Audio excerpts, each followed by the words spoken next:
Hello, everybody. So, welcome back to the Trick Pots of Joy Goes TV on this beautiful Wednesday night. Been dealing with this stomach ache and these kind of issues that I've dealt with in the past. TMI. But I'm mending slowly and surely, thankful. But I was thinking about, I wanted to talk about how I finally cried. So, it's kind of funny to say that because I cry a lot and fairly easily. And I have friends or people, I guess, that I know that will tell me, oh, don't cry. You know how, like, sometimes, at least in the Hispanic, I feel culture, I'm trying to pick something up here. The response I usually get is, oh, why are you crying? Like, don't cry. But I've taught my friends and family, etc., that crying for me it's healing. For some people, moving their bodies is what they need to do to heal. Other people, they need to like have a plan and be rational. For me, it's to feel.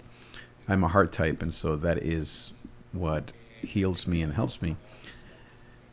And but being a heart type, I'm an Enneagram 3, if you're familiar with the Enneagram. Even though I'm a heart type, we as threes are the ones that least want to be honest with our feelings because they're so raw and deep and just strong.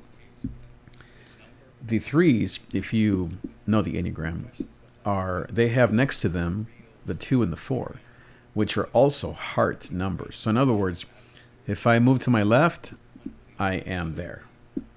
Hold on, let me see. Okay. Just reading something here. And if I go to my right, or I guess to my left would be the 4, I have the 4 who is the artist in the individual, so very creative. And then the 2 is the lover, the caretaker. So to my left and to my right, I have lots of love and lots of feelings and creativity. And so I often find myself stuck not wanting to be honest with my feelings because they feel so strong and sometimes out of control, especially rage and anger or fear, insecurity, worthlessness. So all the feelings that most people have, maybe in a small portion, we in the heart triads and certainly the threes, we feel in times 100. And so because of that, we tend to hide them, not knowingly, unknowingly. We tend to not want to acknowledge them, maybe is a better way to put it. And so, but then, of course, the body keeps a score. So my little gut issue that I've been dealing with the last week or so has been a result of me. It's kind of like, okay, what am I hiding? What am I not being honest about? So I've been doing a lot of work. So finally, I go to therapy twice a month or so. And so I had a session a couple of days ago. So finally, I cried. I hadn't cried with my therapist maybe, I don't know, in like a month or so. Maybe not, but it'd been a while. Maybe it'd been 3-4 weeks. And so I always know that it's a good session when I cry because I'm being honest. And that's the point, right? Paying all that money. What did I cry about? Well, I cried about, of course, pain. I cried about how I miss leading a church. How I miss what I had when it comes to church. And so, as you know, I'm a pastor. Yes, I play music. Yes, I live stream and whatever, produce. But I didn't even know it. But definitely, I realized later in life, probably not till my 40s maybe, that my calling to minister has been there since I was born. Duh, right? And I guess because music has always been so close, also so near to me, I thought that was more my calling or my skill.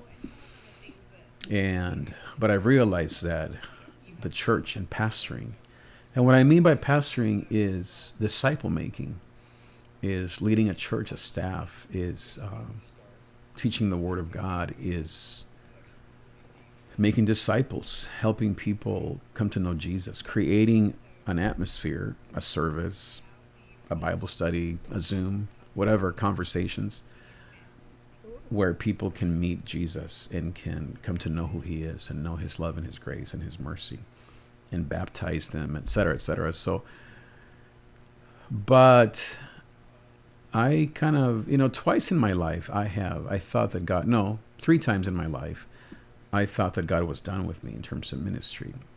Once it was maybe like in 2008, so 16 years ago. Wow, it'll be almost 20 years. Yeah.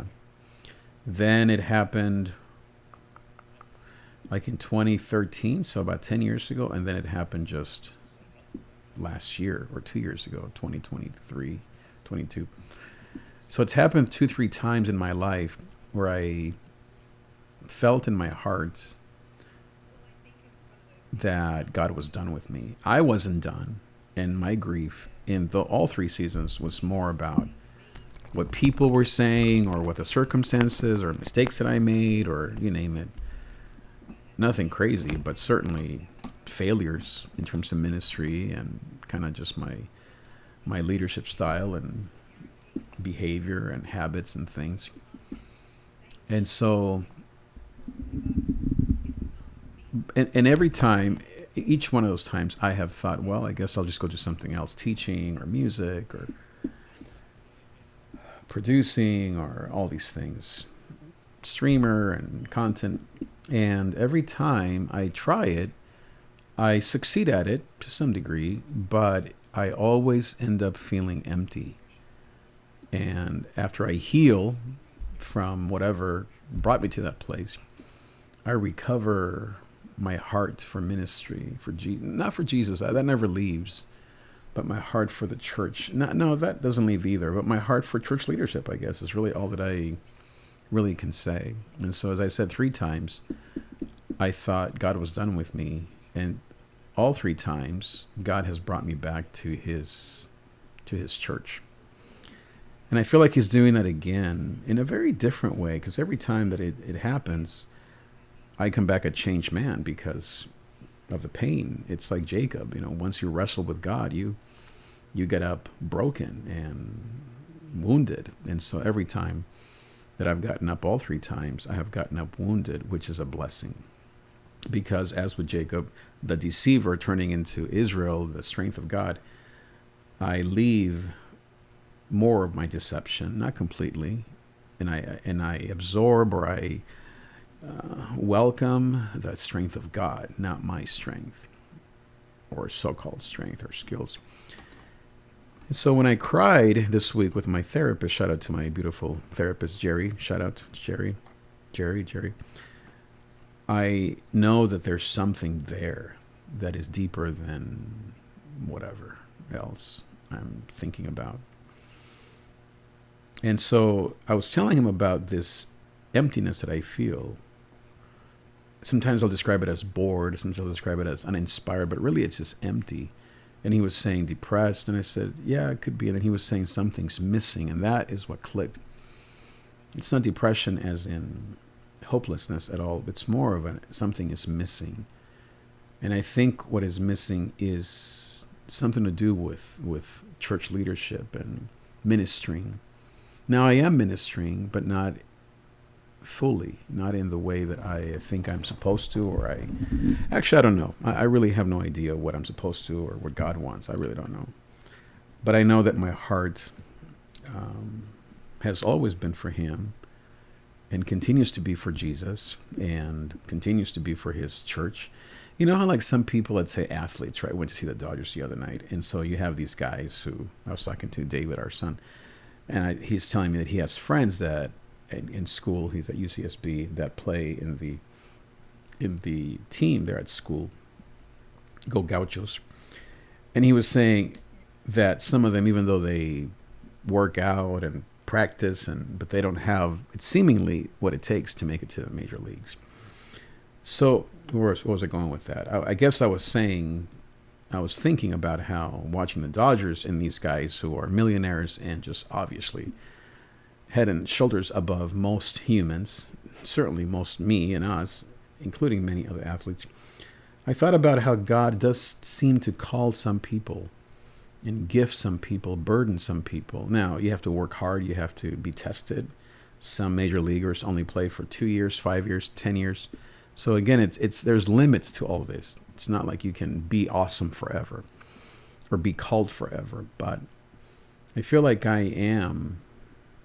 I'm not saying I'm super gifted or I haven't led a church of 500. I mean, the churches I've led are all 100 or so. So I'm not a successful pastor in terms of that, or a famous preacher or speaker, or really gifted at really many things at much. But the heart for Jesus, for people, is what I have, is a calling. The training, of course, I've worked hard to train my mind and my heart and all these things to change, to grow, to learn how to lead, of course, to know the Bible. I remember one guy years ago, he's like, "Did you go to seminary?" I said, "Of course," because he was testing me if I was a real pastor. I think those are good questions, but I don't think you have to go to seminary to be an effective Bible teacher. You should study the Bible, but you can use YouTube, right? It's like going to school to be a marketer. You can just learn Facebook ads on YouTube. You don't have to have a degree. And I think for the Bible, you definitely can study the Bible online with many resources that are on YouTube and books, etc., etc. But I'm thankful for my seminary experience, my master's degree. And so I've kind of wrestled with this. Now, the reason why I feel like God put me on the shelf, sure, I could phrase it that way, it's because, like I said, I needed to learn and fall and be wounded often, at least, as I said, 3 times, if not more. And so I've definitely changed, and I'm changing. I don't think I've changed like a butterfly. Oh, now look at me. But I'm changing. Whereas maybe before I wasn't changing, I wasn't aware, I wasn't willing. I was blind, but now I see it truly is a thing. Aging, mistakes, all of the above, feedback, input, even the bad feedback or the things that were painful. Some of them were true. And now I can look back and say, yeah, I probably should listen to this or shouldn't do that again. So you have all of these things that I think can be helpful.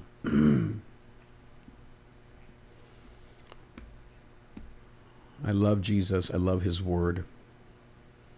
And I cried about, I wasn't crying about, I don't know, decisions I made or angry or, I mean, all those things come up at times. Angry at myself, or I'm angry at other people, things that happened. But I think I was mostly crying out of missed opportunities. I feel like I was close, and yet it wasn't meant to be. This last experience that I had a few years ago.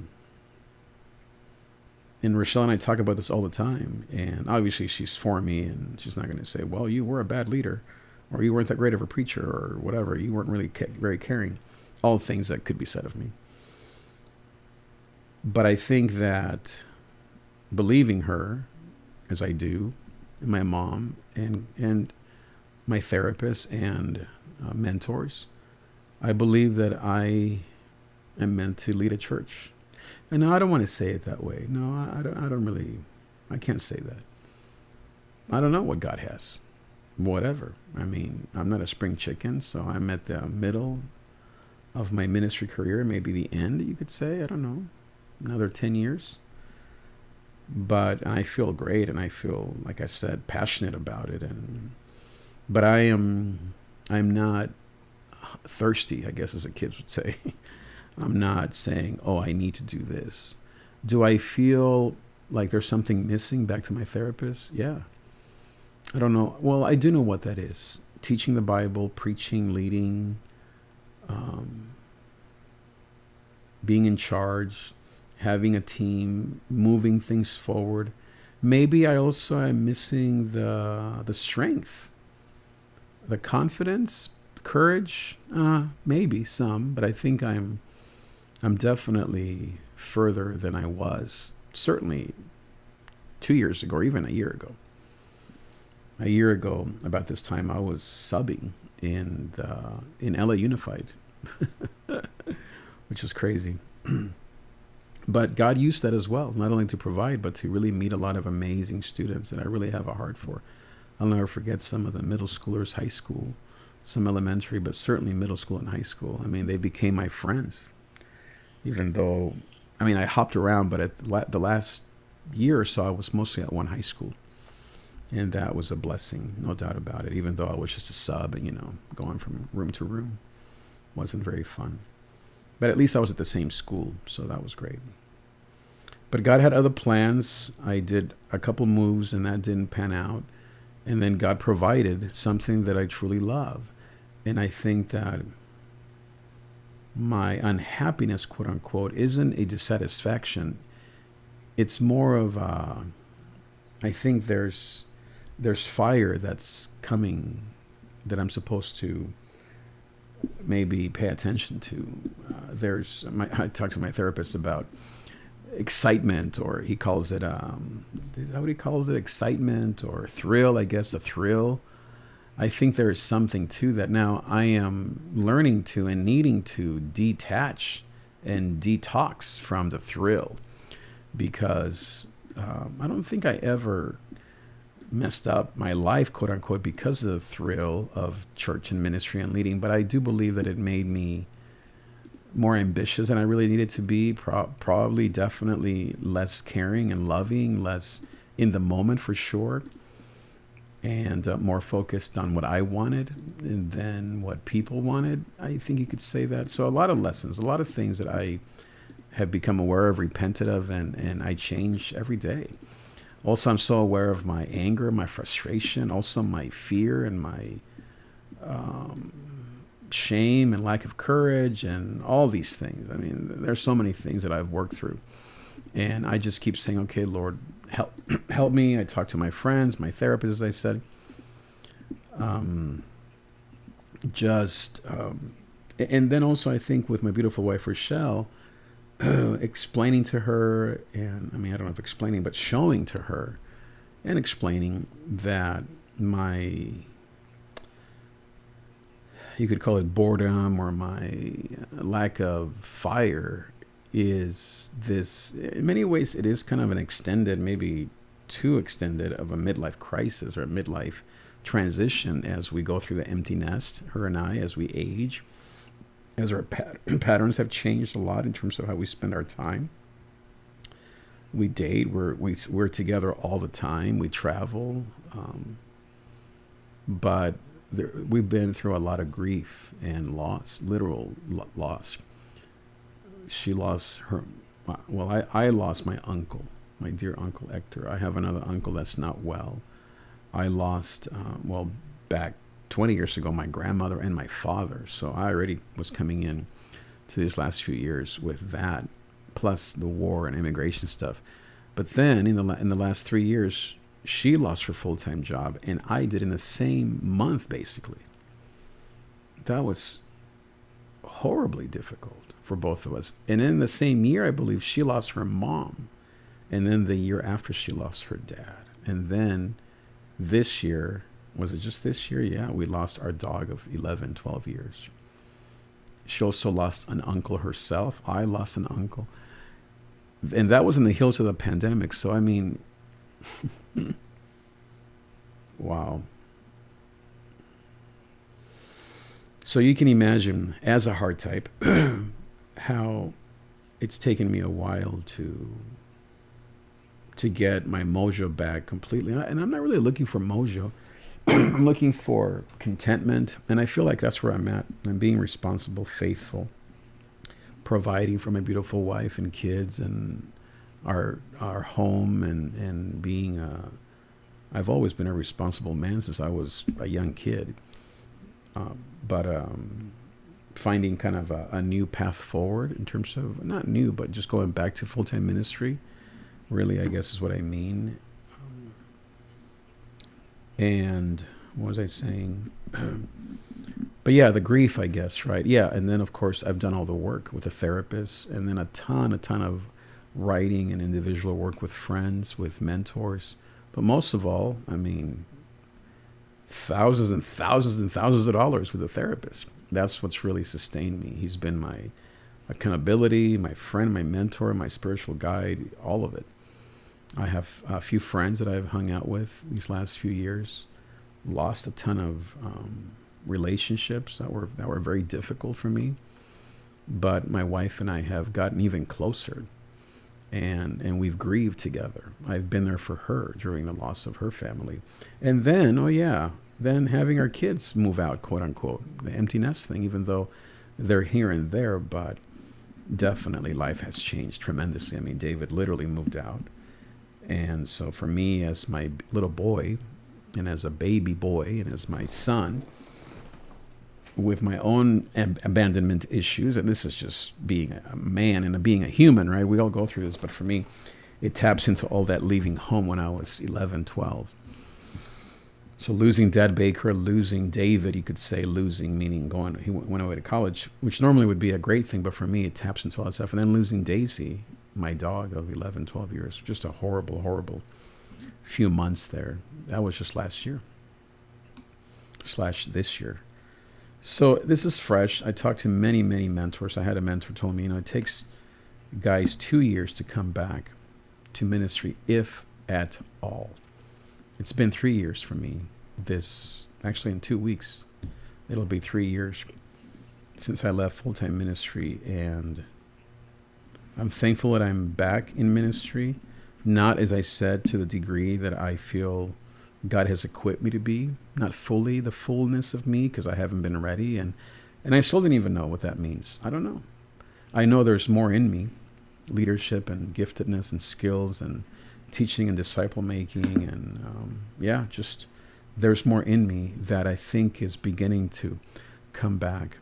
But my body continues to remember the grief, the loss.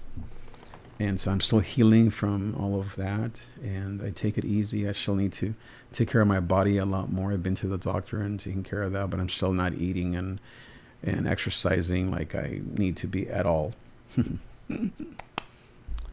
And so there's still a lot. I was telling Rochelle that this fall, God willing, if everything settles down, which it has been, it's been a great summer, I hope to focus this fall on my body.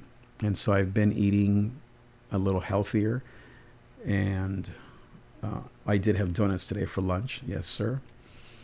And so again, and then I had KFC yesterday for my only meal of the day. So true confessions. Want to be accountable here and honest, be an example. And so, but I think that at this season of life, and with all the things that we as men go through at midlife and beyond, man, it's not bad.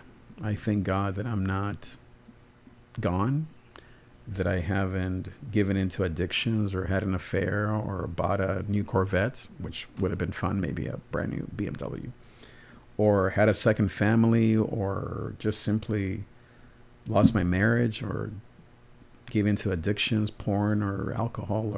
I thank God that I haven't done those things. All those things are always there, and I'm aware of every one of those habits and temptations. And that's why I have friends and boundaries and all these things, and I'm always even growing in that. I was just writing about that today, how I have to adjust some of my relationships in terms of other men.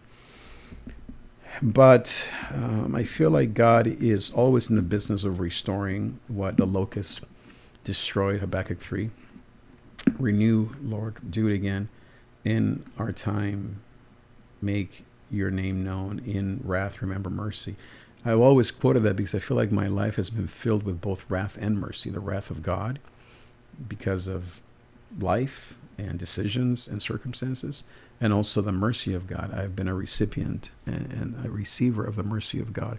I am a blessed man. I'm a blessed man. I'm a blessed man. Physically, material, jobs, money, most of all, my gorgeous wife.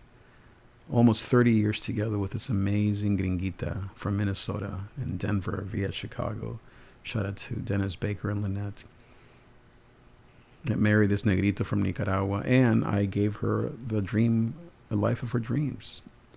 A beautiful house, a faithful husband, a loving man, a responsible husband that loves her and puts her first, only second to Jesus. And then I gave her 3 beautiful kids that I helped raise to this day.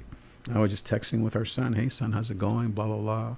Where are you at? And I haven't been an absentee father, imperfect as I have been, but Our lives are a dream come true, and she's getting back. It's kind of ironic, and yet I think it's also just life. She's also coming back online, as Dad Baker would say, to be a principal again. She's been off the grid also since her painful last 3 years, both with work and also her parents, as I mentioned. And so this summer she began to apply. Nothing has panned out yet, but she's got that look. I don't think I'm quite at that place, at that level that she's at. At times I feel it. I felt it, like I said, a couple days ago. Today, even maybe a little bit. There are a couple things that came on the radar for me this week that I thought, that's interesting. And I was kind of just checking to see how I felt. I don't know. And maybe I'm beginning to ask those questions. Maybe it might not be till next year. I don't know what God has. It may not. It may never happen. I might die tomorrow, or He may want me to do something great or not. I don't know. Doesn't matter. As my therapist says, let go of the outcomes. Just be faithful, and that's what I've been doing. Letting go of the outcomes and just being faithful. Checking for all of my bad habits that I have, and anger, and issues that I have, and being to this, to that. Always writing things down, being accountable. But also at the same time, I think that it's there's I'm not going to call it excitement yet, but maybe I wonder if, maybe that's as far as I can put it right now. I wonder if God is getting ready to do something, or maybe He's making me ready. Where, how, who, doesn't matter to me. It could be here, it could be there, it could be anywhere, wherever He wants, where I'm at now, where He wants me to be in 10 years, in a year, in 10 months, I don't know. But I know that He's faithful, and I love my wife, my mommy in Nicaragua. Shout out to my mommy, my sisters, my nieces and nephews, of course, our 3 beautiful kids. And that's what matters to me. But yeah, of course, ministry and work matters, because a man biblically is not only here to worship God, but also to multiply and to rule this earth. And that deals with dominion. First, dominion with his God, dominion with his wife and kids, and dominion in the earth, on the earth. And so, I don't know. I'm expectant. We'll see. I am not excited, nor am I down. Yeah, I think at times, like I said, I feel like there's something missing, but God will take care of that, if that's even His. That might not even be something that He wants to do. So I hope that you can relate to my story. I think we all, whether you're young or old or older than me or whatever, we all can relate to this feeling of something is missing. You're doing a lot of stuff. Maybe you're thankful, of course. Gratitude is in your heart, but there's something that you've been through, grief, loss, trauma, pain, all of the above. And you're a man of God, woman of God. You're not giving into the devil too much. You're not screwing up that much, but still you're recovering. So give it time. Take the right steps. Talk to the right people. Avoid, my dad, my papi always used to say, fear the Lord and shun evil. So run to Jesus and run away from temptation. And do it with other people is what I would add. Do it in community with other men. And if you're a woman, with other women, so that you can have that support. But I hope that I can be an encouragement to you if you're in a similar place, and we can build a community here called Gozo. Thanks so much for being here. I'll see you next time. Adios.